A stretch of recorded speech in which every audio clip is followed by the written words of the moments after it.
नमस्कार, आप देख रहे हैं एनडीटीवी का खास शो इलेक्शन कैफ़े। मेरे साथ हैं पुण्येंदु जी। पुण्येंदु जी, आज तो चुनाव भी हो रहे हैं छत्तीसगढ़ और मध्य प्रदेश में। सुबह से आप देख रहे हैं काफ़ी नेताओं के अलग अलग बयानबाजी हुई है। सब नेता अपने अपने दावे कर रहे हैं। क्या लगता है कि दावे किसके सही हो सकते हैं? अश्विन, देखिए, ये तो 3 दिसंबर को ही पता लगेगा कि दावे किसके सही होंगे। लेकिन ये बात सही है कि अगर कोई पॉलिटिकल लीडर है तो वो उसको पता है अंदर से मैं हार भी रहा हूँ, तो कभी वो हारने वाली बात नहीं कहेगा, क्योंकि उसको उसके जो कार्यकर्ता हैं उनमें जोश भरना है और आखिरी दम तक। चूंकि चुनाव जो आखिरी पंक्ति अभी तो जिस समय हम रिकॉर्ड कर रहे हैं मतदान ऑफिशियली खत्म हो चुका है, लेकिन जो आखिरी पंक्ति रहती है कई जगह मतदान, जैसे मध्य प्रदेश में जो मतदान का समय 7 से 6 है, तो कई बार होता है कि अगर लाइन बहुत लंबी है तो अगर किसी की पर्ची कट गई है तो उसको आप मतदान उसका पूरा किया जाएगा, भले ही चाहे उस प्रक्रिया में 7 साढ़े 7 भी बचे। तो उनका काम है नेताओं का कि अपने कार्यकर्ताओं में उत्साह भरना, वोटर्स में उत्साह जगाना। और एक जो फ्लोटिंग वोटर होता है ना, जो ये माहौल देख के वोट करता है कि भाई कौन जीत रहा है, तो हारने वाला भी लोगों को कंफ्यूज करेगा कि भाई हम ही जीत रहे हैं, तो वो अपना फ्लोटिंग वोट्स एक बड़े वोटर होते हैं। ये फ्लोटिंग वोट मतलब जिधर पानी बहता दिखता है उधर ही वो वोट करते हैं। बड़ी भूमिका होती है, बड़ी भूमिका हराने जिताने में इन वोटर्स की, क्योंकि ये किसी की नहीं है, पलट जाते हैं। ये पलट जाते हैं आखिरी में। तो घर से सोच के आएंगे ऑफिस जाना, लेकिन बीच में पता चला नहीं आज पार्टी है और नहीं पलटने वाले वोटर हैं। और इसीलिए कई बार जो हम लोग उस दिन अभी बात कर रहे थे कि आखिरी के 2 दिन क्यों महत्वपूर्ण होते हैं, वो ऐसे ही वोटर्स के लिए महत्वपूर्ण होते हैं क्योंकि बड़े अंतिम में अपना निर्णय बनाते हैं। मतलब पार्टी पहले बोल देंगे कि हाँ इसको करेंगे, लेकिन आखिरी जाते तक इनका परिवर्तन हो जाता है, हृदय परिवर्तन हो जाता है। आप पाएंगे कि बहुत सारे लोग उनको लगता है कि भाई हम हारे हुए कैंडिडेट को वोट नहीं देंगे, वो जीतने वाले को वोट करना चाहते हैं। तो जो माहौल बनाने वाला, जो टेम्पो हाई करने वाली बात है, वो सारी पार्टियां करती हैं। उनको पता है कि भाई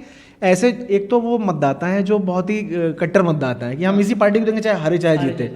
लेकिन जो मतदाता जो किसी से बहुत फ्लोटिंग मतदाता जिसको हम कह रहे हैं, तो उनको साधना भी भक्त नहीं है, किसी के भक्त नहीं है, वो जो जीतने वाले घोड़े पे दांव लगाना चाहते हैं। तो सारी पार्टियां कहती है भैया हम ही ये जीतने वाले घोड़े, हमारे ऊपर दांव लगाओ। देखिए, आज मध्य प्रदेश में अगर बात करें तो वीडी शर्मा से लेकर कमलनाथ तक, मुख्यमंत्री शिवराज सिंह चौहान से लेकर ज्योतिरादित्य सिंधिया तक, सभी ने दावे किए कि उनकी पार्टी जीत रही है। बड़े बड़े दावे किए। वीडी शर्मा ने तो बोला कि कमलनाथ भी हार रहे हैं और जयवर्धन सिंह भी हार रहे हैं, जो दिग्विजय के बेटे हैं। तो उन्होंने कहा कि हमारी पार्टी प्रचंड जीत से आ रही, पिछला भी जो उनका रिकॉर्ड है उसको भी तोड़ेगी। छत्तीसगढ़ की बात करें, छत्तीसगढ़ में भी भूपेश बघेल से लेकर रमन सिंह तक ना, टीएस सिंहदेव ने भी ये दावा किया कि उनकी पार्टी जीत रही है और अच्छे मार्जिन से जीत रही है। कौन जीत रहा है कौन नहीं जीत रहा है इसका फैसला आने वाले 3 दिसंबर को पता चल ही जाएगा आप लोगों को। लेकिन उससे पहले आज बात करते हैं, चुनाव में मतदान हुए हैं अभी तक। शाम को 5 बजे तक का हम बता देते हैं, क्योंकि अभी इलेक्शन कमीशन ने अपडेट नहीं किया है। 5 बजे तक मध्य प्रदेश का 71.3% और छत्तीसगढ़ का सेकेंड फेज जो है 68.5। मतलब कि पिछली बार अगर आप बात करें पिछले लोकसभा चुनाव से, तो अभी कितना परसेंट कम लग रहा है पिछले विधानसभा चुनाव से अभी तक? अश्विन, जैसे आपने बताया कि मध्य प्रदेश में जो पिछली बार जो मतदान हुआ था लगभग 76% मतदान हुआ था, तो ये 71 से ज़्यादा है। और ये आंकड़ा अभी जो इलेक्शन कमीशन ने अपडेट किया वो 5 बजे तक है और वहाँ पर मतदान 6 बजे तक होना है। तो ये जो अपडेटेड आंकड़ा तो आपको पता है कल आएगा। तो आपको क्या लगता है कितना बढ़ने वाला है? मुझे लगता है कि ये 2% का कम से कम इजाफा होने वाला है। मतलब पिछली बार 75.6 था, तो इस बार कितना? इस बार मुझे लगता है कि 77-78% तक जाना चाहिए। और छत्तीसगढ़ बताइए कितना लगेगा? छत्तीसगढ़ में अभी जो 5 बजे तक का आंकड़ा है वो 68% का है। और मुझे लगता है ये पिछली बार कितना 76-77 के बीच में था। तो क्योंकि हमने पिछली बार भी देखा फेज 1 में जो 5 बजे तक का आंकड़ा था, जो अगले दिन अपडेट हुआ तो उसमें बहुत अंतर था, 7-8% वोट का अंतर था। 5 बजे 70% वोटिंग हुई थी और जब अगले दिन फाइनल आंकड़ा आया तो 78% मतदान हुआ पहले चरण में। 76.9% था पहले ओवरऑल था। तो अभी मुझे लगता है उसके आसपास ही जाना चाहिए। मतलब आप बोल रहे हैं कि छत्तीसगढ़ में ओवरऑल लगभग बराबर रहेगा और मध्य प्रदेश में ये बढ़ सकता है। मध्य प्रदेश में आज लाइनें बहुत लंबी लंबी दिखी और महिला वोटर्स से लेके और युवा वोटर्स, महिलाओं में काफ़ी उत्साह दिखा।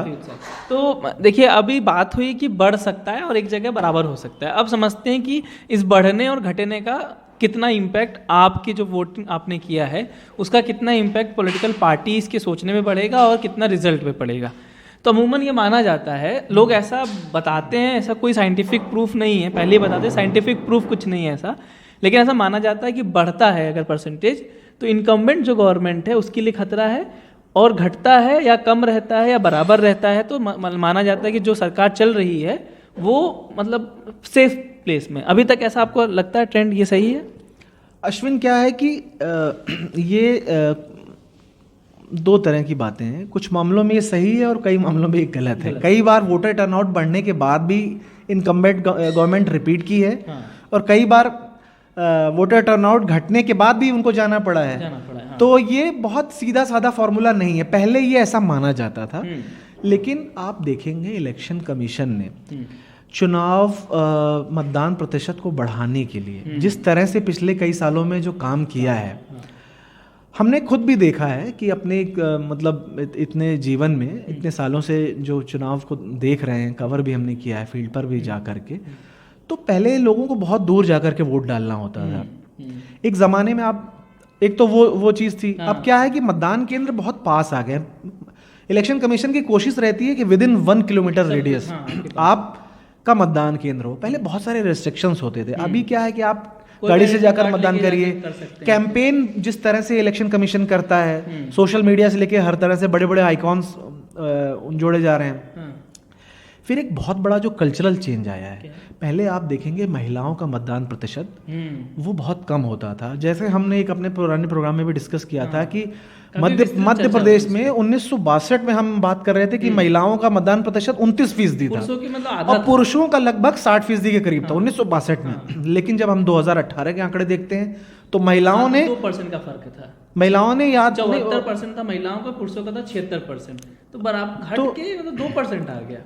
तो आप वो देखेंगे कि किस तरह से ये बदलाव है। महिलाओं का जो जिस तरह से मतदान प्रतिशत बढ़ा है वो एक बहुत बड़ा बदलाव है। अच्छा, एक बात बताइए, तो आप वैसे तो उम्र तो नहीं बताएंगे पुण्येंद्र जी, लेकिन फिर भी मैं जानते हैं एक ट्रिक है कि बताइए कितने सालों से आप वोट कर रहे हैं, कितनी बार छोड़ चुके हैं वोट करना, और अब से कितनी बार से लगातार कर रहे हैं? नहीं अश्विन, देखिए जो बताइए। नहीं मैं मतलब आपने बोला कि अब वोट करने लोग ज़्यादा जाते हैं, तो आप बताइए कि आप लगातार 10 सालों से कितनी बार वोट? मैं ये नहीं, मुझे एग्जैक्ट याद नहीं आ रहा है मैंने कब से वोट करना शुरू किया, या कब मैंने नोटा का यूज़ किया, या कब मैंने किसी पार्टी विशेष को वोट किया, तो मुझे ठीक से याद नहीं आ रहा है। लेकिन यह है कि मैं 2000 के बाद से चुनावों को करीब से देख रहा हूँ। और पहले मतलब जब हम अपने, मैं इलाहाबाद से आता हूँ, तो अपने जो स्थानीय स्तर पर हम जो देखते थे, उसके बाद जब से हम 16-17 सालों से जब से हम इस अपने पेशे में, पत्रकारिता के पेशे में हैं, तब से हम 17 सालों से चुनाव को बहुत करीब से देख रहे हैं। तो वो देखते हुए हमने महसूस किया है कि बदलाव आया है, और इलेक्शन कमीशन ने बहुत सारी सुविधाएं बढ़ाई हैं। तो वोटर टर्नआउट बढ़ाने का एक बहुत बड़ा क्रेडिट आपको उनको भी देना पड़ेगा। वो सिर्फ ऐसा नहीं कि एक सत्ता विरोधी लहर जो हम एंटी इनकम्बेंसी कहते हैं, वो भी अभी हम लोग आपस में बात भी कर रहे थे कार्यक्रम शुरू होने से पहले कि उसके भी दो रूप हैं। एक तो यह है कि भी हमें चेंज चाहिए, जैसे राजस्थान में आपको दिखता है। आप बता रहे थे एक बदलाव वाला होता है, एंटी इनकम्बेंसी वाला होता है। हम लोग इनफॉर्मली डिस्कस कर रहे थे कि एक तो है कि भैया अरे यार हमको बदलना है, मतलब अभी ये थे 5 साल हम इनको देंगे, हम एक को नहीं रहने देंगे। एक है कि जब भारी गुस्सा होता है, हमने देखा कि जब थोड़ा गुस्सा होता है तो वोटिंग परसेंट में बदलाव दिखता है, तो फिर वो दिखता है। जैसे हम एक उदाहरण लेते हैं मध्य प्रदेश का। मध्य प्रदेश का जो विधानसभा चुनाव है 1998 और 2003 की बड़ी चर्चा होती है, क्योंकि वो 10 साल से दिग्विजय सिंह की सरकार थी, और उसके बाद बीजेपी ने बहुत 2003 में ज़बरदस्त वापसी की थी। तो आप देखेंगे 1998 में मध्य प्रदेश में जो मतदान प्रतिशत था वो 60% था, लेकिन 2003 में बढ़कर ये 67% का हो गया, मतलब 7% का अंतर। उसके बाद भी मतदान प्रतिशत बढ़ा है, लेकिन मैं वो कहूँगा वो credit goes to election commission. अब 98 से जो 2003 का अंतर था, हमने 7 बताया, 60 से बढ़ के 67% हुआ। 2008 में 67 से बढ़ के 69% हुआ, 2% का इजाफा हुआ। लेकिन सरकार तो वही रही, सरकार मतलब बीजेपी की 2003 में भी रही, 2008 में भी बीजेपी की सरकार थी।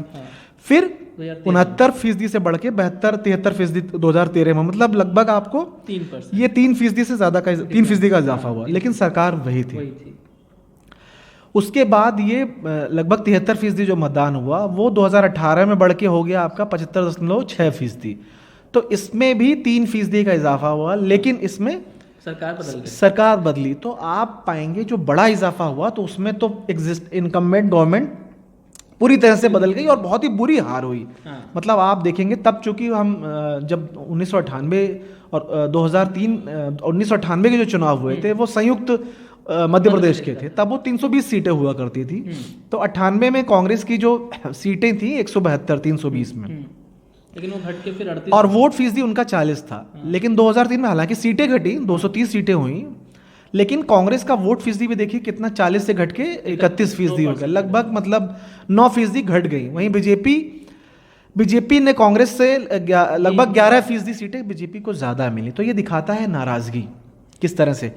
तो हमने अपने ही आंकड़े में देखा कि जब वोटिंग फीसदी बहुत ज़बरदस्त इजाफा हुआ, शायद मुझे ऐसा लग रहा है कि जब वोट परसेंट में एक बहुत ड्रास्टिक चेंज आए, 5-10% का फर्क आए, तो वो उस स्थिति में हमें थोड़ा देखना पड़ेगा कि अच्छा कि आपको लगता है कि मुझे लगता है उस change स्थिति होता में है। तो सरकार का बचना मुश्किल है। एक एग्जांपल लेते हैं मध्य प्रदेश के लोकसभा का। लोकसभा अगर देखें, विधानसभा क्योंकि उन्होंने बता ही दिया, लोकसभा देखते हैं कि लोकसभा 2014 में जो वोटिंग टर्नआउट था वो 61% था, 61.6, और 19 में वो 71 पॉइंट मतलब 10% बढ़ गया, 10% का इजाफा। और और लेकिन आप देखिए ना, 14 और 19 हाँ दोनों ही में सेम गवर्नमेंट थी, और दोनों में सुपड़ा साफ किया मध्य प्रदेश में भी और उसमें भी। लेकिन 9 में देखते हैं, 9 में 51.2% था और 14 में 61%। मतलब कि जो आप बोल रहे हैं, बिल्कुल सही कह रहे हैं। और चेंज होता है, हाँ, तो जब सुपड़ा ड्रास्टिक साफ चेंज होता है तो फिर वो बहुत तेजी से बदलाव आता है। आप देखें 2009 का आंकड़ा अगर हम देखते हैं तो कांग्रेस को 12 लोकसभा सीटें मिली थी। 29 में से 12 कांग्रेस ने जीती थी, 16 बीजेपी ने जीती थी। लेकिन जब 10% वोटर टर्नआउट बढ़ा तो क्या हुआ, कांग्रेस 2 सीट पे सिमट गई और बीजेपी को 27 सीटें मिली। लेकिन हम 19 बता दीजिए, 19 में भी 19 में जब बढ़ा तो 10% बढ़ा तो इसमें घट के 1 सीट पे आ गए। इसमें घट के, लेकिन इसमें हम ध्यान देने वाली बात है कि पुलवामा फैक्टर एक बहुत बड़ा फैक्टर था। तो आप देख रहे होंगे कि चुनाव से फरवरी आते आते मतलब फरवरी पुलवामा की घटना से पहले बीजेपी का टेम्पो इतना हाई नहीं था। ऐसा बीजेपी की कई नेता भी इस बात को मानते हैं। लेकिन बालाकोट एयर स्ट्राइक के बाद से चीज़ें अचानक से बदल गई और वो कहीं ना कहीं बीजेपी के फेवर में गई। और फिर जो विपक्षी पार्टियों ने कुछ सवाल उठाने हैं वो उनके लिए बहुत अच्छा नहीं रहा। वो मुझे लगता है बैकफायर किया उस मुद्दे ने। लेकिन फिर भी जो परसेंटेज बढ़ा है टर्नआउट, उसका इम्पैक्ट रिजल्ट में भी दिख रहा है। रिजल्ट में जो बढ़ा है, अगर 2009 और 2014 में तो ज़बरदस्त तरीके से दिख रहा है। लेकिन ये जो 61 और 71 का अंतर है, ये प्रो इनकम्बेंसी टर्नआउट दिख रहा है। मतलब ये है कि लोगों में नाराजगी भी नहीं है, गुस्सा भी नहीं है, लोगों को सरकार में समर्थन, मतलब वो चाहते हैं कि मेरा वोट भी इस सरकार को जाए। तो वो एक दिखाता है इनकम्बेंट गवर्नमेंट को समर्थन देने के लिए वो परसेंटेज और बढ़ जाता है। तो देखिए, कई बार बढ़ रहा है, कई बार घट रहा है, लेकिन सरकार का परिवर्तन नहीं होता, जैसा मध्य प्रदेश की विधानसभा भी दिखाते हैं। मैं जैसे बताऊंगा कि अब घटने वाला भी हम देख लेते हैं, ठीक है। एक घटने वाला भी एग्जाम्पल देखते हैं कि 99 और 2004 मध्य प्रदेश लोकसभा का 99 में 55% ये हम एक स्टेट की बात कर रहे हैं, मध्य प्रदेश की, 55% हुआ टर्नआउट गया और कांग्रेस को 11 सीटें मिली। तब चूंकि 40 सीटें हुआ करती थे, छत्तीसगढ़ इनका पार्ट था उस समय। हाँ, तो और भाजपा को 29 सीटें जीती थी भाजपा ने। हाँ, भाजपा ने तब 29 सीटें जीती थी। लेकिन 2004 में क्या हुआ फिर? तो 2004 में सीटें, मतलब चूंकि लोकसभा की सीटें कम हुई 29, लेकिन आप ये समझिए कि उसके बाद भी बीजेपी को 25 सीटें आती, जबकि लोकसभा की सीटें घट के 29 हो गई, 40 से घट के 29 हुई, तभी टर्नआउट भी घटा। तो घटे टर्नआउट के बाद भी बीजेपी की स्थिति बेहतर हुई है। देखिए, ये जो आंकड़ा है उसी आंकड़े को थोड़ा सा इस बुक से भी बता देते हैं। ये द वर्डिक्ट किताब है, ये डॉक्टर रॉय और दोराब सुपारीवाला की किताब है। उसमें भी इन्होंने 3 इलेक्शंस का एनालिसिस किया, लोकसभा इलेक्शन का 2009, 2014, 2014 का। उसमें ये कहते हैं कि बीजेपी प्लस मतलब एनडीए अलायंस जहाँ पे, वहाँ पे वो अच्छा करती है जहाँ पे टर्नआउट कम होता है। यानी कि अगर टर्नआउट कम हुआ तो वहाँ बीजेपी जो अलायंस है, बीजेपी अलायंस एनडीए पार्टीज़ हैं, उसका रेट मतलब जो जीतने का स्ट्राइक रेट है वो ज़्यादा अच्छा है। उसी तरीके से वो कहते हैं कि जो कांग्रेस है, जहाँ पे हाई टर्नआउट होता है, वहाँ कांग्रेस की जीतने की संभावना बढ़ जाती है। मतलब कि अगर जैसे लोकसभा का भी आंकड़ा बताया जा रहा है कि 98 से 2004 का जब लोकसभा हुआ तो कम हुई, परसेंटेज कम हुआ, लेकिन बीजेपी की सीटें बढ़ गई। बीजेपी 29 में से 25 सीटें जीत गई, जबकि कांग्रेस उससे उलट हो गई। तो कहीं ना कहीं ये दिखाता है कि जब बीजेपी जो लो टर्नआउट पाती है तो उसमें भी कई बार अच्छा प्रदर्शन करती है। मतलब आप कोई भी राज्य उठा लीजिए, मध्य प्रदेश ही उठा लीजिए, मध्य प्रदेश में पिछली बार कांग्रेस भाजपा वोट परसेंट मात्र 2% बढ़ा, लेकिन भाजपा बहुत सीटों से हारी नहीं है। मतलब मुश्किल से 10 सीटों का डिफरेंस था दोनों पार्टियों में, तो 109 और 114 का। तो भाजपा, वो जो आप ये नहीं कह सकते, एक कोई इसका साइंटिफिकली फॉर्मूला नहीं है कि घटने से ये होता है, बढ़ने से ये होता है, ऐसा कुछ नहीं होता है। हर इलेक्शन का अलग अलग स्वभाव है, अलग अलग नेचर है। आप जब एवरेज निकालेंगे 10-20 इलेक्शन का या 50 इलेक्शन का, तो आप उस एवरेज के हिसाब से बता सकते हैं कि हाँ 50 में से 30 में जब टर्नआउट बढ़ा तो सरकार बदल गई, 20 में बढ़ा या 20 में घटा तो सरकार बदल गई। ये ओवरऑल बता सकते हैं, लेकिन इलेक्शन टू इलेक्शन बताना बड़ा मुश्किल है।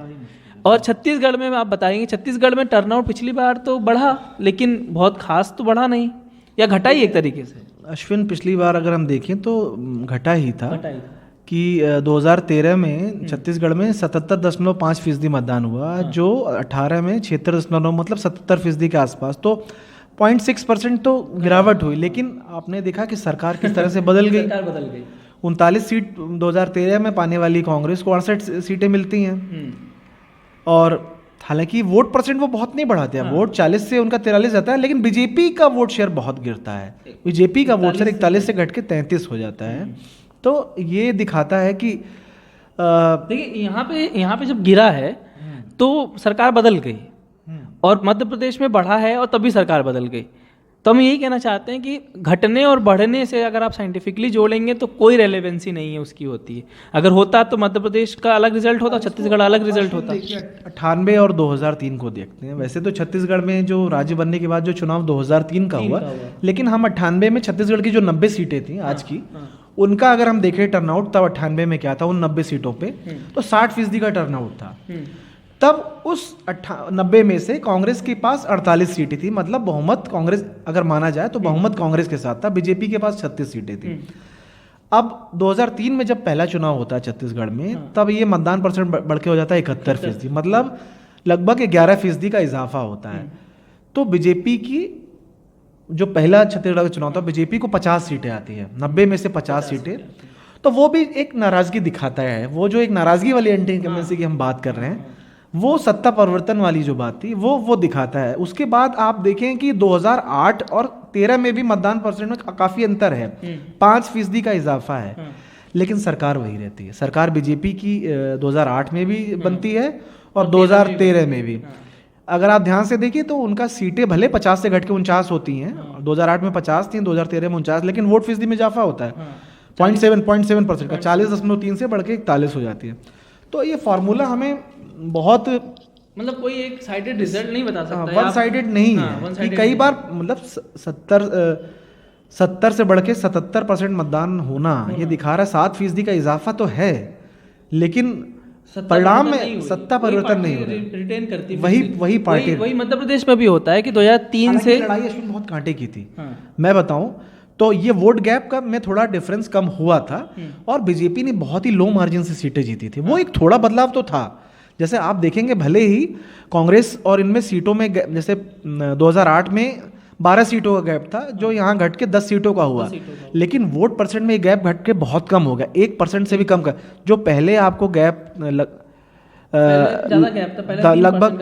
लगभग 2% का गैप था, लेकिन 2013 में मतलब थोड़ा बदलाव आया, लेकिन यह है कि कम लो मार्जिन सीट्स जीतने से बीजेपी वो जीतने में, ओवरऑल मैनेज करने में वो, मतलब देखिए टर्नआउट अगर घट रहा है या बढ़ रहा है तो एमपी में भी ये एग्जांपल है, छत्तीसगढ़ में भी है कि 2003 से जब 8 से 13 का इलेक्शन हुआ तो दोनों टाइम टर्नआउट बढ़ा, लेकिन जो इनकम्बेंट गवर्नमेंट थी दोनों ही प्रदेशों में बीजेपी वो रिटेन करती है। लेकिन कहीं ना कहीं जो बीजेपी कांग्रेस है उसकी सीटें बढ़ती हैं, और जो मार्जिन ऑफ विक्ट्री का जो होता है वो उसमें गिरावट आई, मतलब उसमें बढ़ोतरी हो गई, सीटें ज़्यादा बढ़ गई, क्योंकि मार्जिन ऑफ विक्ट्री बहुत कम अंतर से दोनों पार्टियां सीट जीतने लग गई। तो एक यूनिवर्सल कोई फार्मूला इसका नहीं है कि घटने से या इनकम्बेंट गवर्नमेंट रिटेन करती है या बढ़ने से वो चेंज हो जाती है, क्योंकि जैसा भी दिखाया दोनों प्रदेशों का आंकड़े हैं। क्योंकि हम बार बार दोनों प्रदेश का इसलिए बात कर रहे हैं क्योंकि आज इन दोनों ही प्रदेशों का चुनाव है, और इसी की बार बार बात की जा रही कि क्या चुनाव परिणाम घटने से कुछ हो जाएगा। एक चीज़ हमने ये देखा है, अश्विन मुझे लगता है इसको हम अगर दो पार्ट में देखें तो मतलब 21वीं सदी में पोलिंग परसेंट ओवरऑल इंक्रीज कर रहा है लगातार। हाँ। और 21वीं सदी में आने के बाद इलेक्शन कमीशन का जो काम है वो टर्नआउट के मामले में काफ़ी बेहतर हुआ है। तो ये कह जो सकते पुराने हैं जो पोलिंग परसेंट को लेकर जो सुधार, उनके इम्पैक्ट हमें 2000 के बाद के चुनाव में होना आपको जैसे हम अगर ऐसे भी देखें कि औसत जो दोनों ही विधानसभा चुनाव देखते हैं मध्य प्रदेश में, जो 1952 का हमारे पास आंकड़ा है वो 47% 1952 में मतदान हुआ था, जो 2018 में बढ़ के हो गया लगभग 76%। ठीक है, तो एक बहुत बड़ा बदलाव। ऐसे ही अगर छत्तीसगढ़ की हम माने कि जो 90 सीटें हमने वो किया, हालांकि छत्तीसगढ़ में 2003 से हुआ है, लेकिन हमारे पास एक आंकड़ा है हमने कि उन 90 सीटों को अलग करके देखा है, तो 77 में 46.3% मतदान हुआ, जो 2018 में 77% हो गया, तो लगभग 30% का जो इजाफा हुआ है। तो ओवरऑल पोलिंग परसेंट बढ़ा है। लेकिन आप ये देखेंगे 70s में मतलब 70% से ज़्यादा मतदान आप देखेंगे ये सन 2000 के बाद होना शुरू किया, और सन 2000 के बाद आप पाएंगे मतदान फीसदी बढ़ रहा है, 2-3% एवरेज बढ़ा है। जैसे कि आप 98 में 60, तो 2003 में 67 हुआ, फिर 69, मध्य प्रदेश की बात कर रहा हूँ, फिर 69 हुआ, फिर 73 हुआ, फिर वो 76% हुआ। मतलब एक तरीके से ये कह सकते हैं कि जो वोटिंग टर्नआउट में जो बदलाव हुआ है, जो परसेंटेज ऑफ ग्रोथ हो रहा है, वो इलेक्शन कमीशन की एक बहुत बड़ी सफलता के रूप में देखा जाए। दूसरा, जनता को भी अवेयरनेस बढ़ी है, जनता भी अब वोट देना पसंद करती। पहले वो वोटिंग टर्नआउट कम था, अब जनता भी वोट देने जाती है। वो अब कह सकते हैं कि पॉलिटिकल पार्टीज ने इतना प्रचार करना शुरू कर दिया है कि जनता को लगता है कि अब वोट देना चाहिए। दूसरा, एक पॉलिटिकल पार्टीज भी उसके लिए हकदार हैं, दूसरा इलेक्शन कमीशन हकदार है, तीसरा एक अवेयरनेस भी है। तो बढ़ने का मतलब ये नहीं हुआ कि कुछ चेंज होने वाला है, बढ़ना स्वाभाविक इसलिए भी है क्योंकि इलेक्शन कमीशन मेहनत कर रहा है, पार्टियां मेहनत कर रही हैं, और लोगों में एजुकेशन बढ़ रहा है, तो लोग बदलाव भी कर रहे हैं। इन चुनाव में एक चीज़ बस आखिरी ये हम बात करते हैं कि पोलिंग परसेंटेज तो साफ नहीं है, लेकिन हम महिलाओं की बड़ी बात हो रही है, चाहे कोई भी प्रदेश का चुनाव हो।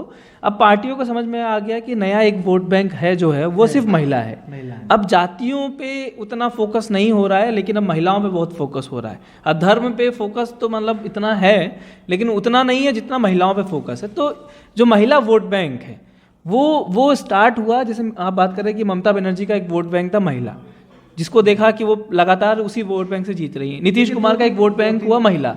तो क्या अब ये ट्रिक ये लोग भी सीख गए हैं कि महिलाओं को अपने पक्ष में करो और चुनाव जीतो? महिला वोटर्स की जो सबसे ज़्यादा चर्चा शुरू हुई है, एक तो नीतीश कुमार ने सबसे शराबबंदी से भी पहले आप पाएंगे कि शराबबंदी तो बाद का मामला है। 2010 के जो विधानसभा चुनाव थे, तो छत्तीसगढ़ में मुझे काफ़ी घूमने का मौका मिला था। तो उनकी एक योजना थी, जो छात्राएं थी उनको बिहार में राज्य सरकार की एक योजना थी साइकिल देने की। 2010 के चुनाव में कई जिलों में को मैंने कवर किया, तो मैंने पाया कि जब मैं लोगों से बात करता था तो वो योजना बड़ा इम्पैक्ट कर रही थी। और वो छात्राओं को साइकिल देने की योजना ताकि वो बालिकाएं पढ़ सकें। अब उसका एक पॉजिटिव इम्पैक्ट कहने का उनको हुआ। तो आप महिलाओं को ध्यान में रखकर चलाने वाली योजना, जैसे शिवराज सिंह चौहान की अभी लाडली बहना की चर्चा हो रही है, पहले लाडली लक्ष्मी योजना की चर्चा होती थी। तो वीमेन सेंट्रिक स्कीम्स, इसको फोकस करना कुछ नेताओं ने बहुत पहले से शुरू किया। अब नीतीश कुमार के फिर आपने देखा कि शराबबंदी ने, जबकि उसका बहुत ज्यादा विरोध है अभी भी होता है। जिन लोगों के साथ वो गठबंधन में है, आरजेडी के तमाम नेता इसका बहुत खुलेआम विरोध करते हैं। तो उसके बावजूद भी उनको पता है कि भाई हमारा एक वोट बैंक है, और एक नई कॉन्स्टिट्यूंसी वोटर इलेक्टर्स कॉन्स्टिट्यूंसी के तौर पे उन्होंने उसको उभारा है। ऐसे ही ममता बनर्जी या नवीन पटनायक, देखिए ये दो पार्टियां ऐसी हैं जो कैंडिडेट देने के मामले में भी, टिकट देने के मामले में महिलाओं को वरीयता दे रही हैं। बहुत सारे इनके विधायक और सांसद वो महिलाएं हैं। लगभग 33% टिकट इनकी महिलाओं को दिया था। सबसे ज्यादा टिकट देने में दोनों ही पार्टियां हैं। तो जैसा इन्होंने बताया कि बिहार का एग्जाम्पल ले लें, चाहे नीतीश कुमार का एग्जाम्पल लें, ममता बनर्जी का एग्जाम्पल लें, नवीन पटनायक का एग्जाम्पल लें, ये तीनों अपने राज्यों में कई सालों से मुख्यमंत्री बनते आ रहे हैं, और इनके जीतने का एक प्रमुख कारण महिला है, महिला वोटर है। और वही है मध्य प्रदेश में शिवराज सिंह चौहान का, जिसकी वजह से उनको मामा भी कहा जाता है। ये वोटर जो है, महिला वोट बैंक जो है, जिस करवट बैठेगा, ये ऊँट हो गया एक तरीके से, जिस करवट वो बैठेगा उस पार्टी की एक तरीके से जीत तय है ना, ये बोल सकते हैं हम लोग। अगर देखिए, अगर फाइट क्लोज है और महिलाओं का आप वोट थोड़ा सा एक्स्ट्रा ले लेते हैं, तो उस स्थिति में जाहिर सी बात है कि आपको एज मिलेगा। और मध्य प्रदेश के जो चुनाव हैं बड़े ही रोचक चुनाव हैं, क्योंकि आप अगर कागज़ पे देखें तो पलड़ा जो है वो, चूँकि बीजेपी पिछले कई बार से वहाँ जीत रही है और बहुत सारी उसकी सेव, हमने बहुत सारी ऐसी सीटों के एनालिसिस की कि बीजेपी की बहुत सारी सेव सीट्स हैं। जैसे कल ही हम बात कर रहे थे कि लगातार 3 बार से चुनाव जीतने वाली 58 सीटें हैं बीजेपी की, और कांग्रेस के पास सिर्फ ऐसी 10 सीटें हैं जो लगातार 3 बार से जीत रही है। और लगातार 3 बार हारने वाली जो सीटें हैं वो बीजेपी 11 ऐसी सीटें जिस पे लगातार 3 बार से, लेकिन वहीं कांग्रेस ऐसी 75 सीटें हैं जहां वो लगातार हार रही है। तो कागज़ पे देखने पे लगता है कि बीजेपी की स्थिति थोड़ी सी मजबूत है। हाँ। लेकिन ये चुनाव है, आप कई बार हम लोग जो है वो एनालिसिस में ये सब चीज़ें बात करते हैं, लेकिन ज़मीन पे कई बार चीज़ें बदली नज़र आती हैं। अब भाई अगर वो ज़मीन पे बदलाव नहीं होता तो पिछली बार कांग्रेस इनसे ज़्यादा सीटें कैसे पाती, क्योंकि तब भी तो आंकड़ा इन्हीं के पक्ष में था। तो वो एक बदलाव है, तो इसलिए बहुत मतलब सिर्फ डेटा और पास डेटा से हम फ्यूचर का हम अनुमान लगा पाए कि ठीक है, एक इशारा होता है। हम ये कह सकते हैं कांग्रेस के लिए कठिन है, लेकिन असंभव भी नहीं है, ये तो नहीं कह सकता। देखिए, टर्नआउट से भले ही पता चले ना चले कि कौन सी पार्टी जीत रही है, कौन सी हार रही है, लेकिन महिलाओं और पुरुषों का जो वोटिंग बिहेवियर है या जिस तरह पार्टी उसको वोट करते हैं, कितना उनके वोटिंग बिहेवियर में चेंज आया, उससे आप जरूर भाप सकते हैं कि किसकी सरकार आने वाली है। ये क्लू है, आप इसको जाके बैठ के देखिए, क्योंकि अब वोटिंग बंद हो चुकी है इसलिए क्लू दे रहे हैं।